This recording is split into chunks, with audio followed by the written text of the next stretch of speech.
السلام عليكم شلي فيديو بأصوات ويدتك انتو دبضان ويكو فرحين دتك قارن وحي ككينين دليل وحاد إيقوهوتين فيديو غاس موسان أحاين فيديو لغو دوو حالات قروح كوادا حبس أي كسو بحدي وجي جيدانا داوعا يكويا إنا متقنا مرنا وحال بانا جنداسا كداونينا وانا لسعنا وانا عرقنا baraha bulshadana waa meesha kaliya ugu saameynta badan ugu dhibka badan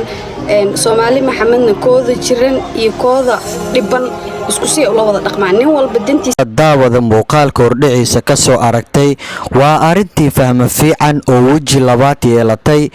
qofkii u gargaaray Cabdalla Roy oo xabsiga ka soo daayay ayaa hadda lagu eedeynayaa in uu qorshihii lagu kufsanay ka dambeeyay si aan kula wadaago mowduucyadaas iyo xogaha sirta fadlan nagu soo biir oo asxaabteena ka mid noqo adigoo janaalka subscribe dhaanayo gambaleelkana u furanayo muuqaalkana like tala dhacayo wixii fikirka gana commentiga noola wadaag arinta oo waji labaad yeelatay fahma fiican oo hadda lagu eedeynayo in Cabdalla Roy uu ka dambeeyay kufsigeeda ama qorshihii nimankii kufsan rabay Cabdalla Roy oo muuqaal soo duubay oo ka dhex cadeeyay bartiisa TikTok uu ku leeyahay muuqaal uu soo dhigay arinta lagu eedeynayo in uusan fahma fiican qorshihii lagu kufsanayay ama raggii ka dambeeyay inay rabeen in ay kufsadaan oo xabsiga soo dhex dhigay in uusan asiga waxba shuqul iyo shaqo uusan ku lahayn arinta lagu haastana asiga aysan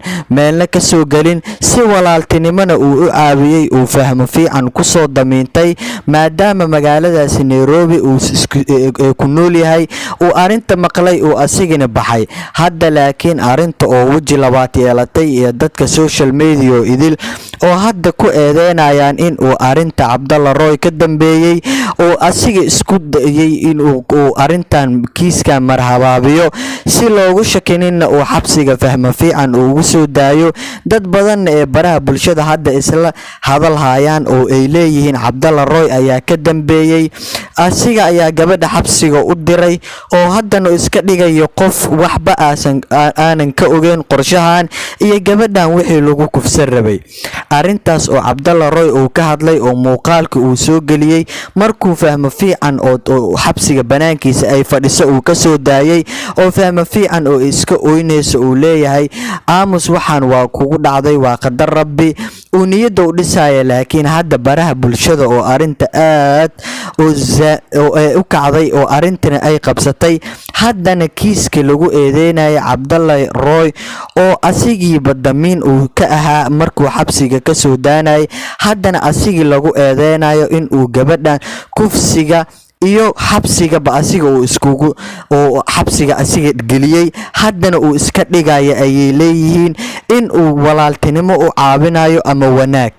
arinta uu asiga uu ka hadlay iyo dad baraha bulshada ay wada ka hadleen gabadha in jirdil aad u xoogan iyo burburka wajigeeda soo gaaray iyo dhaawacyadeeda in uu ka muuqdo Cabdalla Royna uu leeyahay aniga waxba kama dambeenin gabadhaasna waa gabar walaasheeda aniga kaliya xabsiga ayaa ka soo damiintay muuqaalo ayaan kula wadaagi doonaa soo dhawow daawade السلام عليكم شلي فيديو بأصوات ويدتك انتو دبضان ويكو فرحين دتك قارن وحي ككينين دليل وحاد إيقوهوتين فيديو غاس موسان أحاين فيديو لغو دوو حالات قروح كوادا حبس أي كسو بحدي وجي جيدانا داوعا يكو إنا متقنا مرنا وحال بانا جنداسا كداونينا